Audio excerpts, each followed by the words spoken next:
Écoutez-le bien et changez de vie. Écoutez-le bien et suivez le Seigneur. Suivez la voix du Seigneur. Écoutez-le bien. Saisissez la grâce de Dieu. Peut-être que c'est la dernière opportunité qu'il nous donne.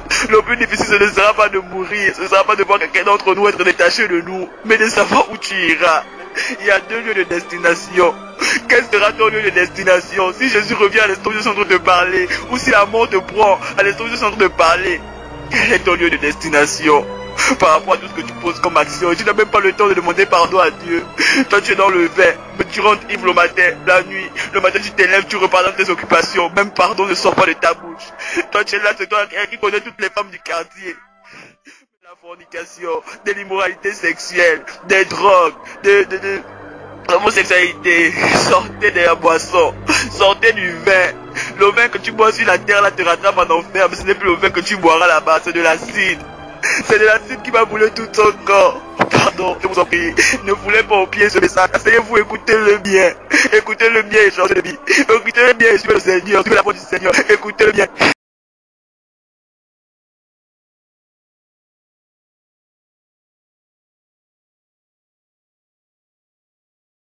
Bienvenue encore au travers de cet enseignement sur la parole du Seigneur qui nous amène à avoir en fait une idée, un surplus à ce qui concerne voilà, notre salut et qui nous amène à avoir une expérience personnelle avec Jésus-Christ de Nazareth. Et c'est très important que vous sachiez que aujourd'hui, le Seigneur nous fait grâce de marcher dans sa volonté parfaite. Le Seigneur nous donne la révélation de sa parole pour que chacun d'entre nous comprenne l'importance en fait de sa relation, l'importance comment cette personne va éventuellement marcher selon donc les pas du Seigneur, selon la mission que Dieu a confiée à chacun d'entre nous. Donc c'est très important. Voilà pourquoi aujourd'hui nous venons encore vous donner un programme très important à ce qui concerne donc le jeûne de la réconciliation, voilà, parce que pour ceux qui nous ont bien suivis à partir d'hier et également aussi pendant le culte du Shabbat, nous avons réellement donné voilà, un programme vraiment très important, un programme bien établi pour amener les enfants de Dieu à comprendre qu'elles ont besoin réellement de s'accrocher à Dieu, elles ont besoin de marcher dans la sainteté, dans la sanctification. Donc, si les questions ici, nous venons vous donner donc ce programme sur le jeûne de la réconciliation. Donc, pour ceux qui nous suivent déjà, qui connaissent éventuellement nos programmes, peuvent déjà avoir une idée. Donc, avant de rentrer dans le sujet, j'aimerais laisser la parole à le frère Roland qui va certainement vous saluer. Frère Roland, shalom. Shalom, shalom, pasteur. Shalom à vous qui nous suivez sur cette chaîne. Que le Seigneur vous bénisse, qu'il vous accorde cette grâce d'entrer dans ce message qu'il nous accorde en ce moment et que vos cœurs soient disposés à recevoir ce message avec joie, sans inquiétude. Donc, cela va vous emmener aussi à comprendre que cette importance que nous avons, que nous devions garder avec le Seigneur, parce que cette bonne relation qui nous emmène à demeurer, à avoir une entente, une bonne collaboration avec le Seigneur concernant le thème qui a été intitulé, qui a été présenté par le pasteur Judy Kael, le pasteur Étienne, autant pour moi. Donc, je vais repasser la place au pasteur pour que nous puissions déjà démarrer ce message de ce soir. Donc, évidemment, donc voilà, c'est important d'être avec vous, voilà, pour vous parler de ce thème important, puisque nous sommes dans le cadre donc de jeûne, le jeûne que nous avons déjà débuté donc dès aujourd'hui. Donc, nous allons faire 3 jours de jeûne, donc de 6 heures à 18 heures. Donc, voilà, c'est déjà pour que vous sachiez que le Seigneur veut faire de grandes choses dans notre vie, Donc, par rapport au thème qui a été donné par le Seigneur, voilà, puisqu'il s'agit ici de la réconciliation, donc c'est important que le peuple du Seigneur puisse comprendre en fait. Donc la Bible nous dit que au commencement, donc voilà, au commencement, et le Seigneur a tout fait, a tout créé, a donné vraiment sa parole à ses enfants pour que ces enfants vraiment comprennent et puissent avoir une idée, voilà, de ce qui concerne sa création. Donc c'est très important de souligner cela. Donc nous allons, par rapport à la présentation, donc voilà, je vais donner donc la définition de la réconciliation selon le Seigneur, selon la Bible. Donc selon la Bible, la réconciliation est avant tout un rétablissement de relations brisées, principalement entre l'homme et Dieu, et aussi entre les personnes. Elle est rendue possible à la vie, la mort et la résurrection de Jésus-Christ, qui a offert le pardon des péchés et restauré la confiance. Ce ministère de réconciliation transmis aux croyants implique un processus connu de repentir, de pardon, de recherche et de la paix. Donc, lorsqu'il s'agit, le frère Roland, exactement de la réconciliation, il n'est rien d'autre que de recevoir une restauration, voilà, une restauration, parce que le Seigneur a tout fait lorsque nous parlons de la réconciliation. L'idée que j'ai, le frère Roland, c'est, nous parlons déjà de la croix, parce que c'est par le moyen de la croix, c'est par la croix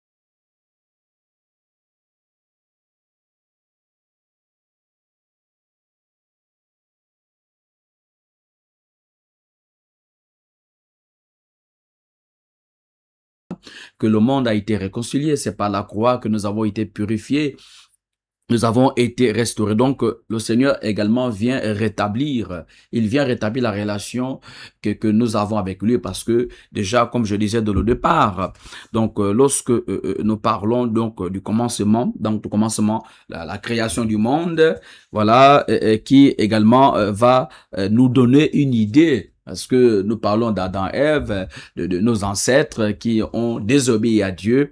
Donc, l'homme en général a brisé cette intimité, a brisé cette relation avec le Seigneur. Donc, et l'homme a tout perdu, a donné son droit légal à Satan, et Satan a pris le contrôle du monde. Donc, lorsque nous parlons de la réconciliation, et d'ailleurs ces jeunes qui n'auraient d'autre un exercice spirituel qui nous amène à nous repentir, à chercher la face du Seigneur. Donc, le frère Roland, nous sommes par rapport à la présentation, donc le thème de la définition de la réconciliation. Déjà, c'est pour rappeler à nos bien-aimés, rappeler à tous ceux qui nous suivent, rappeler déjà à tout enfant de Dieu qu'on a besoin d'être réconcilié, on a besoin de réparer nos erreurs, de réparer, et voilà, lorsqu'on constate qu'il y a quelque chose qui n'a pas marché avec Dieu. Donc, c'est le temps, c'est le moment où nous devons entrer dans la dispensation, donc, de négociation avec Dieu. N'est-ce pas, le frère? Oui, allez-y. Donc, c'était juste pour appuyer, comme venait d'éclaircir ou d'expliquer l'homme de Dieu par rapport à la définition de la réconciliation, qui n'est autre que un rétablissement des relations qui a été brisées entre l'homme et Dieu.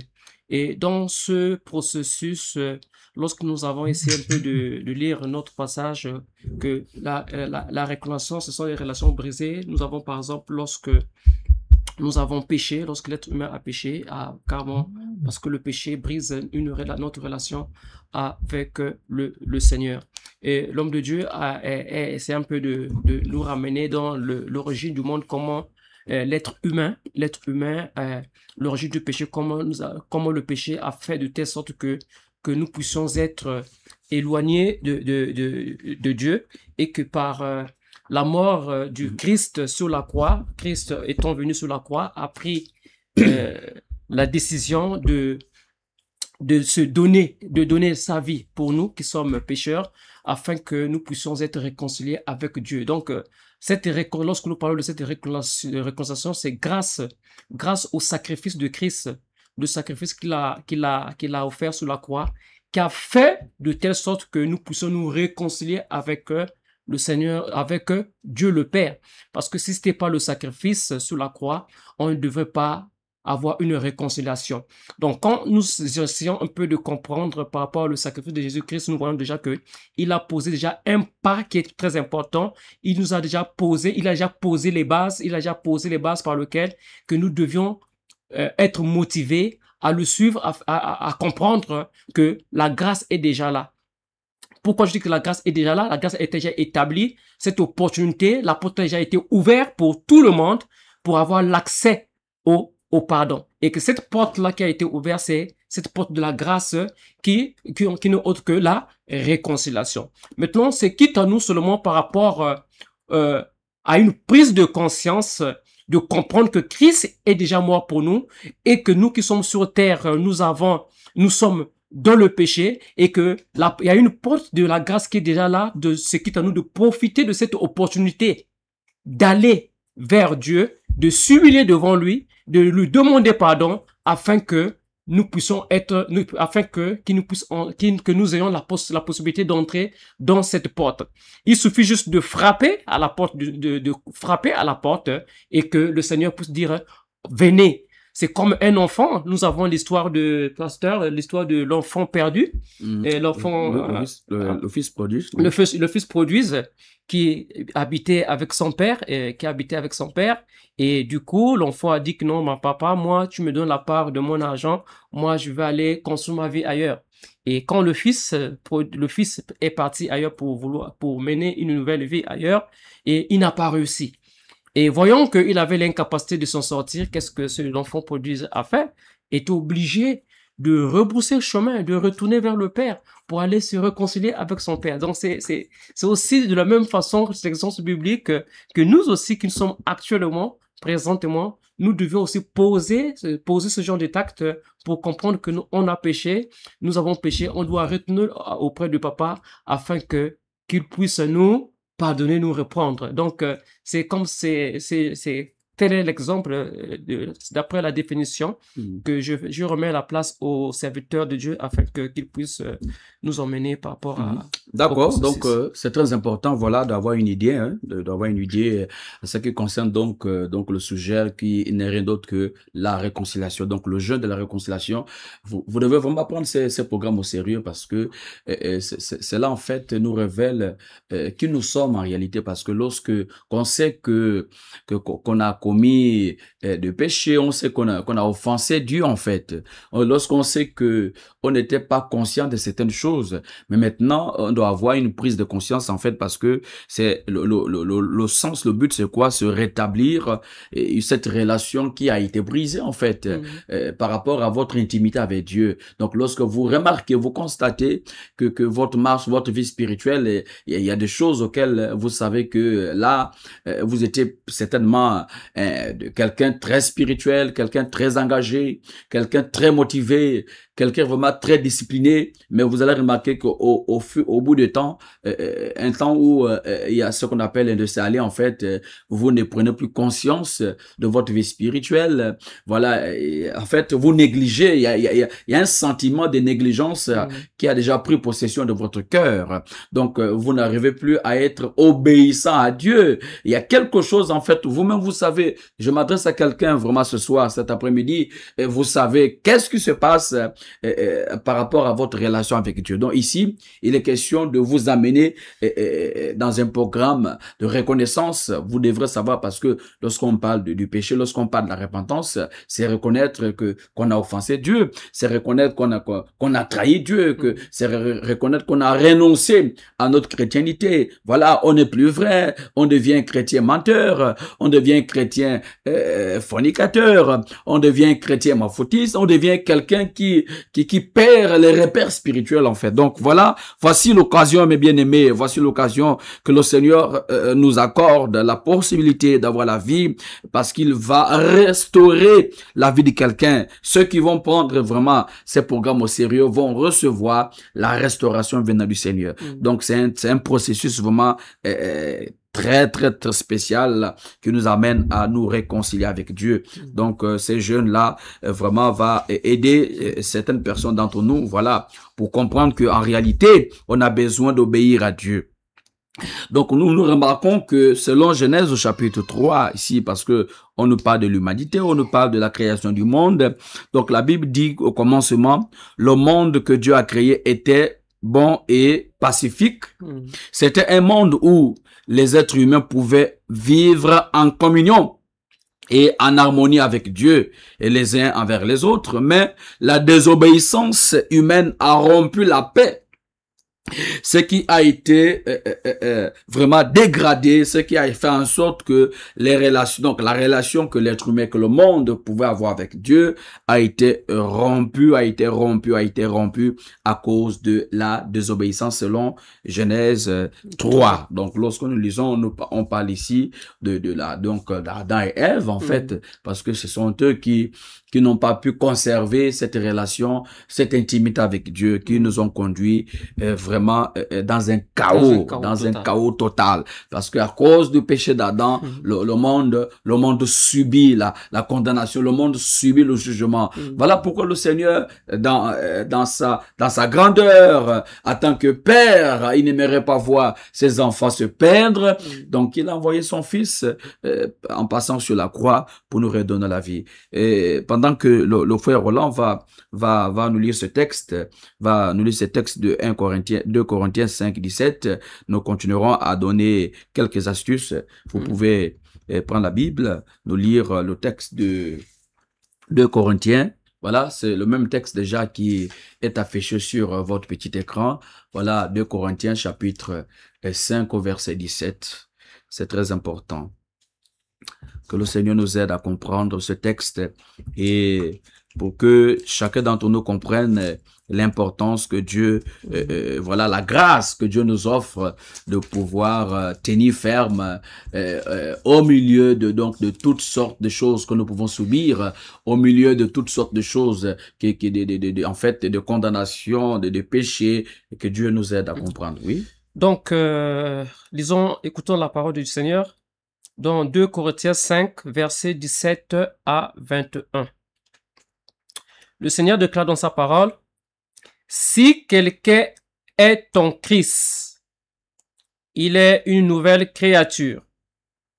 Les choses anciennes sont passées, voici, toutes choses sont devenues nouvelles.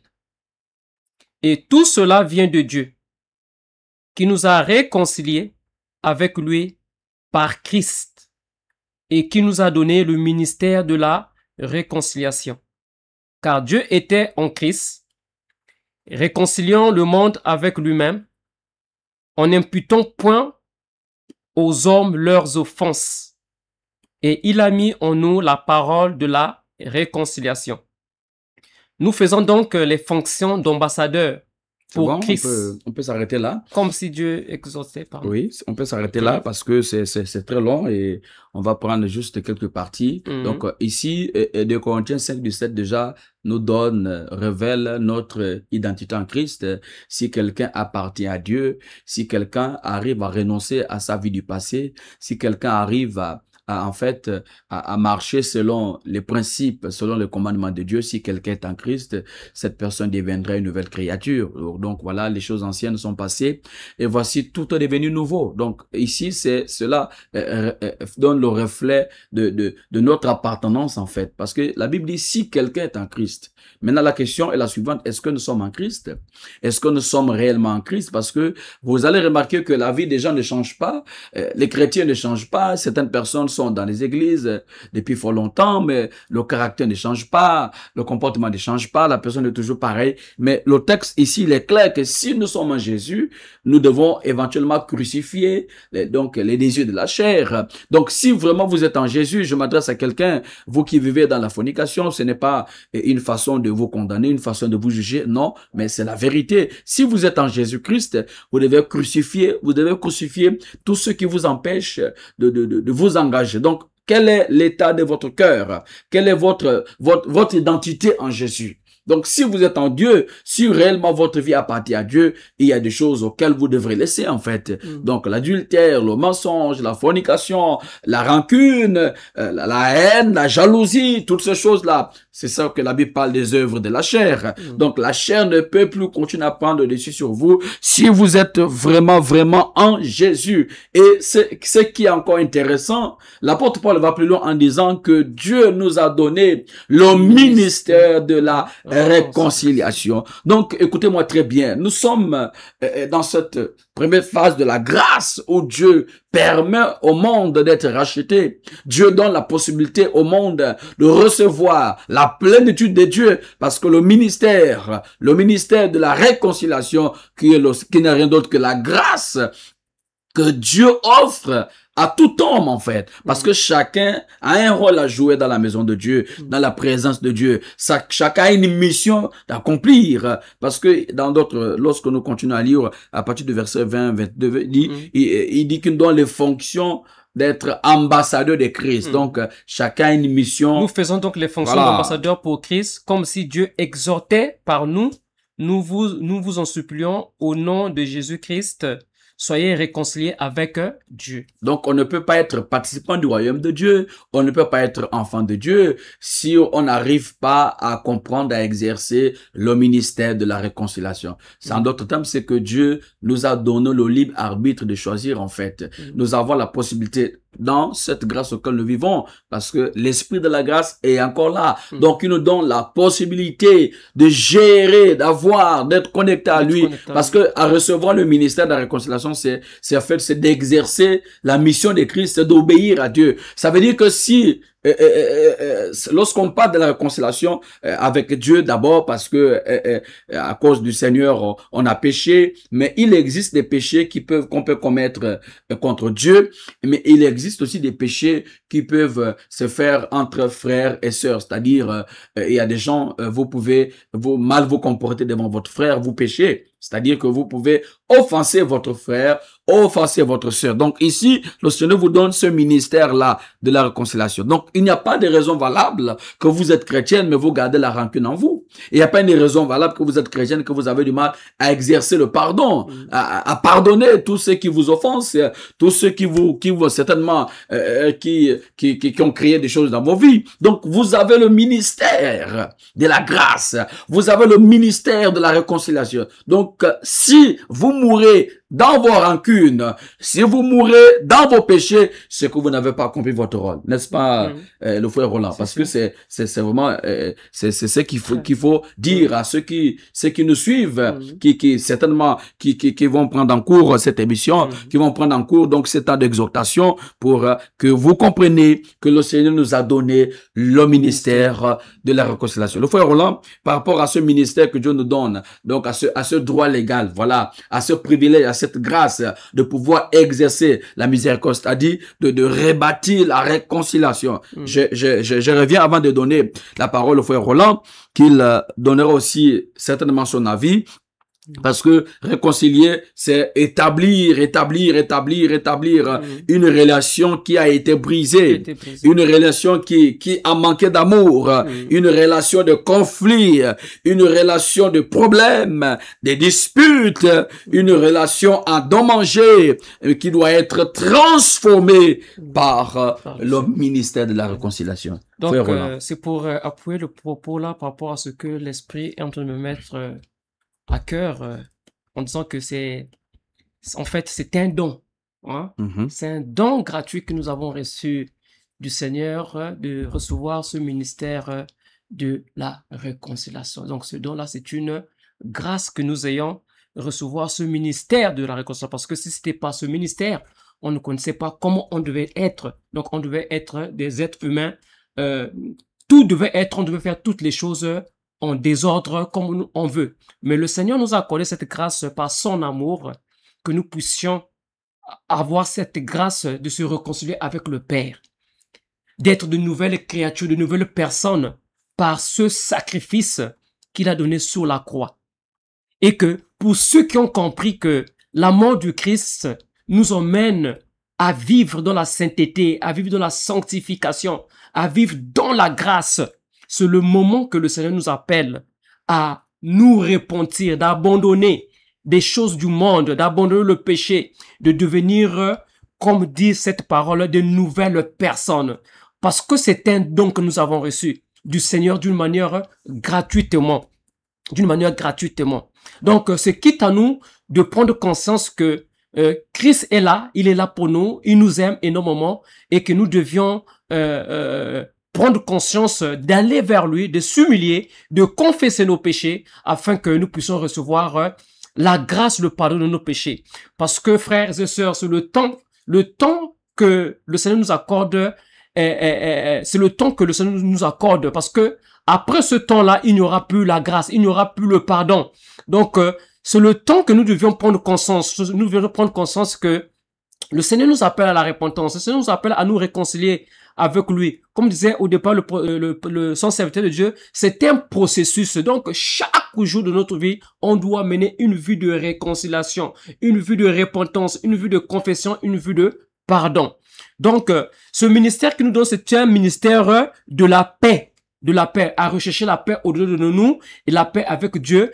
La paix ne se retrouve pas seulement avec Dieu, la paix aussi avec le frère, chef pasteur. Oui. Parce que il nous parle ici dans Matthieu 5, verset 9. Tout à fait. Et il nous demande selon le texte, si on peut lire le texte. Oui, allez-y, voilà, vous pouvez lire le texte. Donc juste pour continuer à rajouter, c'est que donc nous avons ce ministère, nous avons c'est donc gratuit. Oui, si vous êtes déjà à la page, vous pouvez lire.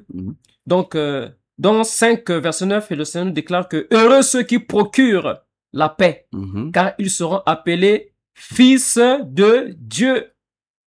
Et heureux ceux qui sont persécutés pour la justice, car le royaume des cieux est à eux. Heureux serez-vous lorsqu'on vous outragera, qu'on vous persécutera et qu'on dira faussement de vous toutes sortes de mal à cause de moi. Donc ici déjà, c'est un encouragement que le serviteur de Dieu est en train de nous présenter dans ce texte. C'est pour nous montrer à quel point que, en tant que ministère que nous avons reçu, en tant que ce ministère de la réconciliation, en tant qu'ambassadeur, en tant que ministre de Dieu que nous exerçons comme fonction, on va passer par des persécutions. On doit passer par des tribulations. Il y aura des choses. Donc, c'est un ministère qui n'est pas facile parce que c'est un ministère où nous avons pris l'engagement de suivre parce que Christ a donné sa vie et que nous aussi, pour ce ministère, il y aura des sacrifices que nous allons accomplir au milieu de nos frères, au milieu de tout le monde. Donc, voilà pourquoi, à travers ce ministère, nous devons toujours rechercher ce qu'on appelle la paix. Qu'importe les persécutions, qu'importe les difficultés, qu'importe les problèmes, qu'importe les choses que l'ennemi va mettre sur notre chemin. Mais le Seigneur nous emmène à rechercher cette paix avec nos frères, avec nos amis, afin que nous ne puissions pas tomber dans le péché. Parce que, en tant que ministre de Dieu, si on n'arrive pas à rechercher la paix au-delà de nous, à rechercher une paix au-delà de nous pour que nous puissions toujours demeurer en harmonie avec le Saint-Esprit, en harmonie avec Dieu. Donc, il veut dire que on ne sera pas en mesure de servir Dieu. Parce que pour servir le Seigneur, il va falloir rechercher d'abord cette paix en nous. Même si quelqu'un cherche, t'insulte, te fait du mal, mais ce que le Seigneur te demande, d'avoir l'amour, ce qu'on appelle la compassion, qui n'est autre que le pardon. Donc, pour céder aussi la place au serviteur de Dieu, il se peut qu'il complète quelque chose. Donc, je lui demande de continuer. Donc, éventuellement, nous comprenons ici que c'est un privilège, c'est une grâce, voilà, que nous puissions bénéficier de ces dons-là, parce que Dieu nous donne le ministère de la réconciliation. Donc, on ne peut pas concevoir que vous êtes un enfant de Dieu, mais c'est vous qui créez des conflits, en fait. On peut pas concevoir que vous êtes enfant de Dieu, vous êtes chrétienne, mais vous habitez au milieu des gens des gens qui ne prient pas, des gens qui connaissent pas la parole de Dieu, mais votre comportement fait en sorte que certaines personnes disent non, à cause de toi, je ne peux pas prier ou je peux pas aller dans ton assemblée parce que tu te comportes très mal. Donc, regardez un peu là où nous en sommes en fait. Voilà pourquoi ces jeunes de réconciliation en fait doit nous donner doit donner cet engagement à nous en fait de changer. Pour dire Seigneur, en sortant de ces jeunes, j'aimerais être une nouvelle créature parce que c'est ce que la Bible dit dans 2 Corinthiens 5:17 que si quelqu'un est en Christ, cette personne deviendra une nouvelle créature. Donc c'est à vous de dire Seigneur, aide-moi à abandonner cette vie-là, aide-moi Seigneur. À être une nouvelle créature. Voilà, je ne veux plus être comme je suis auparavant. Je veux changer de vie. Je ne veux plus être comme ça. Si vous étiez quelqu'un très colérique, en fait, profitez de cette occasion, donc, de rentrer dans ce travail spirituel, dans ce jeûne de repentance. Repentance, demandez pardon à Dieu, que Dieu nettoie l'état de votre cœur, que Dieu nettoie votre vie, que le Seigneur vous donne la force d'abandonner ces petits copains-là, cette petite copine-là, que le Seigneur vous donne la force de vous détourner de tout ce dont vous savez qui fera en sorte que vous ne puissiez pas avoir la paix. Parce que selon Matthieu 5, 9, voilà, cherchez la paix, la paix, la paix. Nous devons vivre avec, nous devons marcher avec la paix. Nous devons créer la paix au milieu de nous, parce que le Seigneur nous donne le privilège d'exercer ces pardons-là. Donc, cette œuvre-là de porter donc le message de Christ, afin que partout où nous irons, en fait, nous puissions propager la paix qui doit être dans notre vie. Donc, c'est très important, mes bien-aimés, de savoir et de comprendre que le Seigneur Jésus-Christ vient pour nous donner donc le droit que nous avons perdu. Il vient pour nous aider à changer de comportement, en fait. Donc, il est question ici que chacun doit travailler son caractère.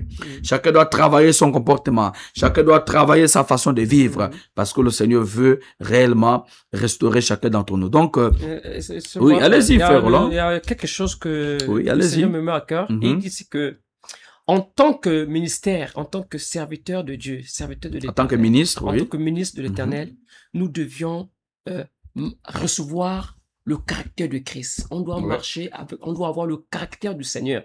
Donc nous devons être des imitateurs du Christ. Donc nous devions imiter Jésus-Christ de la même manière qu'il marchait sur terre, parce que c'était, je crois qu'il y a un passage sur Ésaïe, je crois bien entre Ésaïe 54 qui parle du caractère de Christ. Donc on doit recevoir ce qu'on appelle le caractère de Christ, l'amour du Christ, la compassion de Christ, comme Christ marchait sur avec le monde. Il recherchait toujours cette paix avec tout le monde, cette paix qui était en lui, en lui.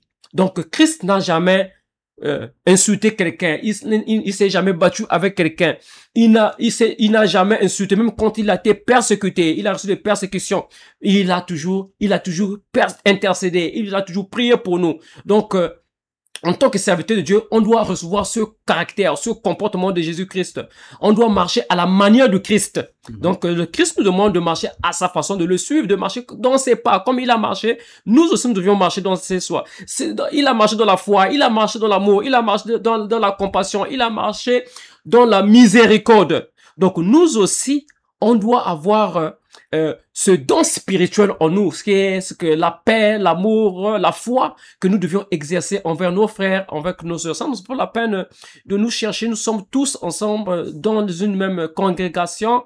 On doit être en paix avec les autres. On ne doit pas rechercher les disputes, les querelles. On doit toujours nous supporter. On doit toujours se soutenir les uns des autres. C'est très important. Donc, telle est la chose, l'esprit, ce que le Seigneur m'a mis à cœur, que j'ai essayé un peu de développer ici. D'accord, c'est très important. Donc, réconcilions avec Dieu. Voilà, c'est important de recevoir aussi cette guérison-là, parce que par rapport à l'idée que nous avons lorsqu'on parle de la guérison, forcément, parce qu'on parle d'une maladie quelconque. Non, ici, il est question de guérir le cœur. Donc, quand le cœur est malade, ne peut pas recevoir la parole de Dieu. Quand le cœur est malade, ne peut pas suivre le commandement de Dieu. Donc ici, les questions, lorsqu'on parle de la réconciliation, celui qui doit être réconcilié avec Dieu, en fait, doit recevoir la guérison du cœur. Vous comprenez? La guérison du cœur, c'est donc le cœur qui a été brisé, voilà, qui représente des conflits dans la vie de la personne, qui fait en sorte que cette personne n'arrive pas vraiment à s'engager, le cœur est endommagé par un certain nombre de choses. Écoutez-moi très bien. Dans le monde où les conflits et les divisions sont vraiment à compter, sont vraiment, comment expliquer, dans un monde où tout est permis, dans un monde où personne n'a conscience de vraiment de s'asseoir avec Dieu, mais l'Église joue un grand rôle.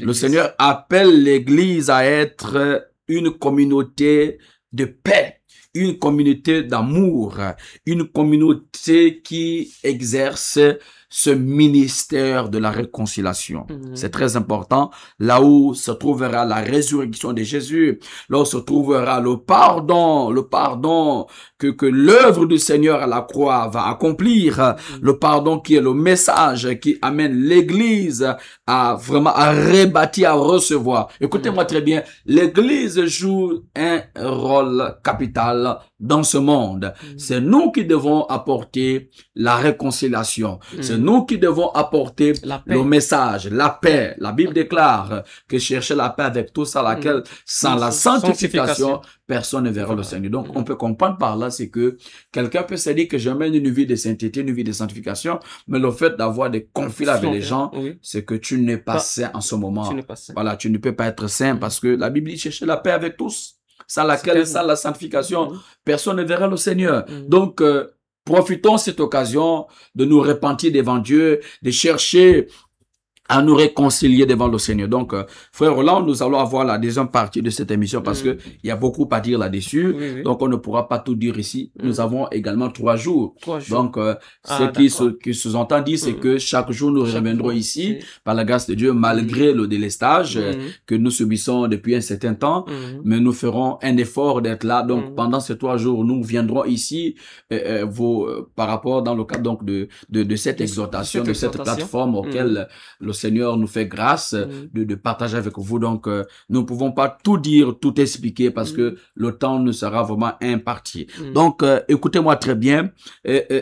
Nous vous invitons, comme je disais tantôt, que nous subissons un problème de lestage où notre pays est en plein travaux. Voilà, en plein travaux. Donc, nous ne pouvons pas vous donner exactement donc le jour pour je vais dire l'heure de la deuxième partie de cet enseignement sur le jeûne de la réconciliation. Donc, certainement demain, par la grâce de Dieu, lorsque vraiment qu'on aura la possibilité d'avoir le courant, nous allons revenir pour vous partager là où nous sommes arrêtés. Donc, pendant ces 3 jours, nous viendrons vous donner une pensée pour vous encourager que voilà, l'œuvre que le Seigneur veut accomplir à la croix. Avant de terminer, si vous avez un mot de fin à donner, à dire. Oui, pour terminer, c'est juste un encouragement. Nous sommes dans un jeûne de réconciliation qui nous emmène à rechercher la paix avec le Seigneur, parce que c'est par le péché que nous sommes.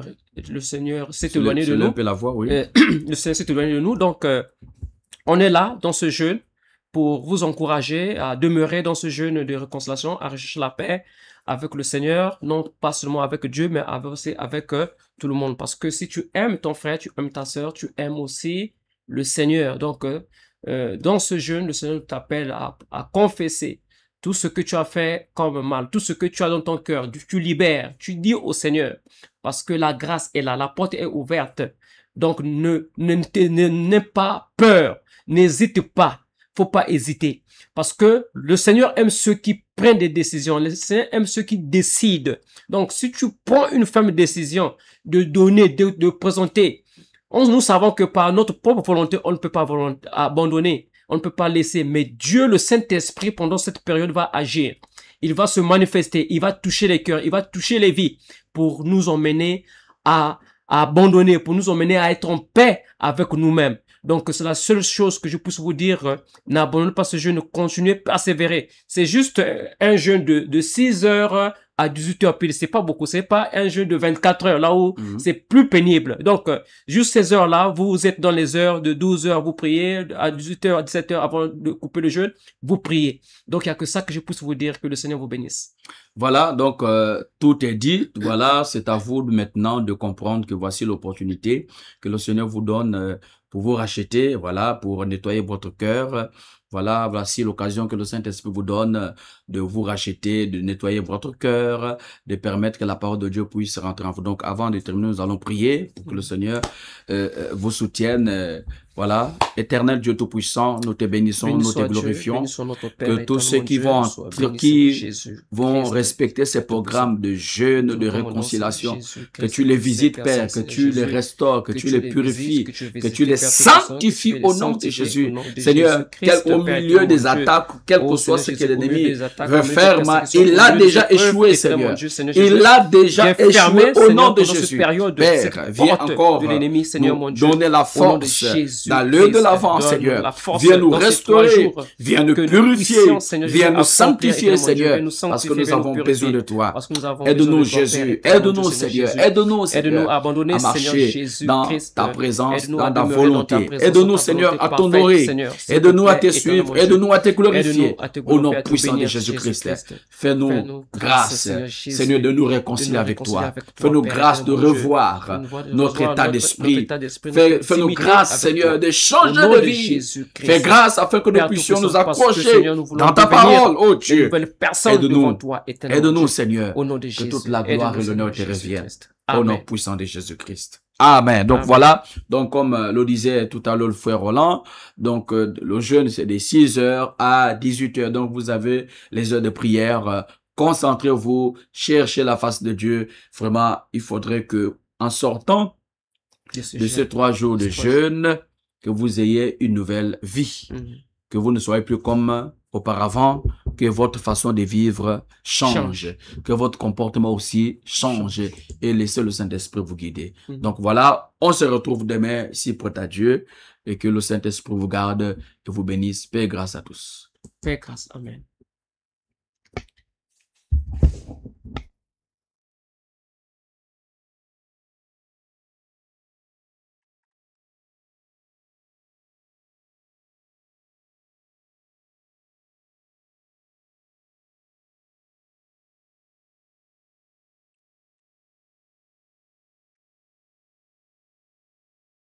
Écoutez-le bien, suivez le Seigneur, suivez la voix du Seigneur, écoutez-le bien, saisissez la grâce de Dieu.